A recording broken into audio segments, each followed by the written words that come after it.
Hello everyone. Today I will tell you about The Forbidden Love of a 15-year-old girl and the 32-year-old guy is a retelling of the movie 1992, titled Lover with Other Girls, Colonial Vietnam in the 30s. A 15-year-old girl from a French family living in Vietnam returns by ferry to a boarding school for girls located in Saigon.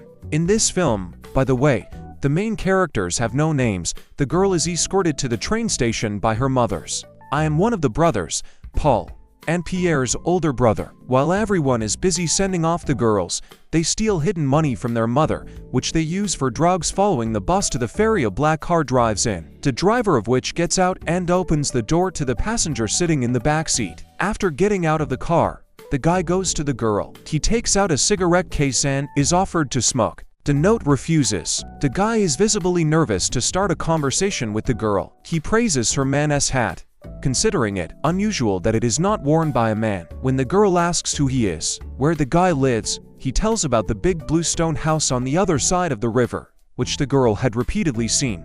All the big and rich houses, as it turned out, belong to Chinese people, and is our Chinese guy offering as soon as they dock to take the girl where she needs to go. In the car, the guy asks what the girl is doing in Saigon.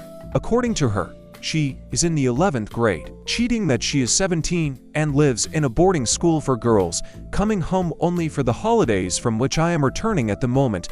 Noticing that the girl's hand on the seat, the Chinese carefully puts her hand next to it, after which she begins to touch her finger and gently stroke and then passionately squeezes. When the car reaches the boarding school, the Chinese is already stroking the girl's leg. After getting out of the car, she says goodbye to the guy and he silently follows her with his gaze. The girl tells her immodest friend Helen that he gave her a ride, a stranger, which is why she arrived so early this time. Helen also has something to tell. One of the boarding school students was selling herself outside the institution. The girl dreamily says to anyone that she would also like to give herself to a stranger. Helen admits that it is better to be a prostitute to take care of lepers, because there is a rumor in the boarding school that after training they will be assigned to the infirmaries to take care of the sick. Going to school in the morning, a girl notices a Chinese man's car standing outside the school. She goes to the back door of the car and kisses the window behind which the Chinese man is sitting, then runs to school. Returning to class in the evening, the girl looks around all the time but does not see a familiar car at night at the boarding school. The girl cannot sleep because of strong excitement. A couple of days later, and after noticing a black car outside, the girl gets out and gets into it, which she sees from Helen's window. The Chinese man brings the girl to the apartment, which the locals call the bachelor's nest. The words of a guy from any young Chinese: there is a mistress and such apartments are designed for meetings with them. The guy says that he is afraid to fall in love with a girl, to which she asks him not to fall in love but to do what he usually does with other girls by putting her on the bed. The guy gets scared because she is still a very young girl in front of him, so she takes all her hands, depriving the guy of responsibility, and takes the girl to a restaurant. There, she smiles and says that if her mother had found out, she would have killed her and her brother would have killed the guy because some Chinese man had slept with his sister.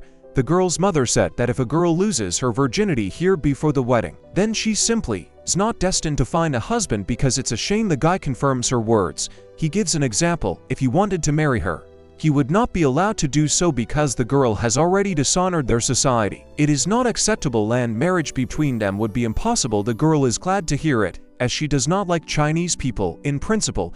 In the morning, on leaving the boarding school, the girl is already waiting for the guy's driver. He brings her to the same area where the Chinese bachelor apartment is located. After meeting, she pounces on the guy, starting to kiss him. After, why are they having a cupcake right on the doorstep with the voices of people passing by? Apartments of random passers-by every day. After classes they meet in the guy's apartment, which the girl tells her friend Helen. She returns to her village for another vacation. Arriving in a Chinese car, the woman sees the girl in the evening. The woman interrogates who brought her daughter from Saigon. The girl lies that they are her friends who only offered to give the girl a lift to the village. Mom, he takes out a telegram from the boarding school saying that the girl has not spent the night there for several days. She also has an excuse: it was hot at the boarding house on those nights and the fans weren't working. Pierre suggests that the mother bring the girl down, since she most likely spent the night with her friend. Since the mother doesn't believe her, the girl asks to pick her up from the boarding house. Some time passes and when the woman calms down, she asks to introduce the girl to her friend.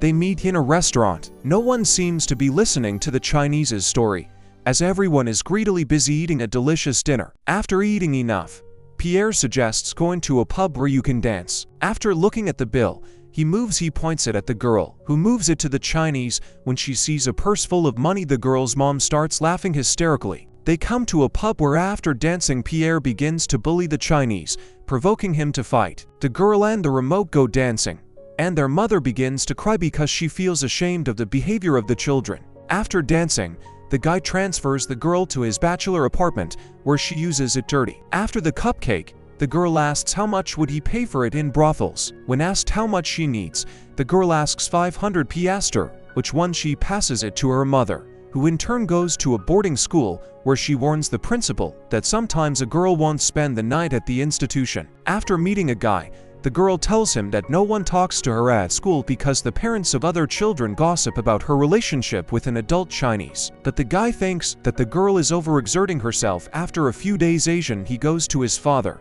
who is very ill and has been bedridden for several years. The guy asks his father he is blessed to marry a young French woman, but his father refuses because even 10 years ago, he agreed with the parents of one girl that his son would marry her and nothing could stop it. The guy tells the girl about this. The father would never allow him to marry a white girl and could deprive him of all his money. But the guy does not want this.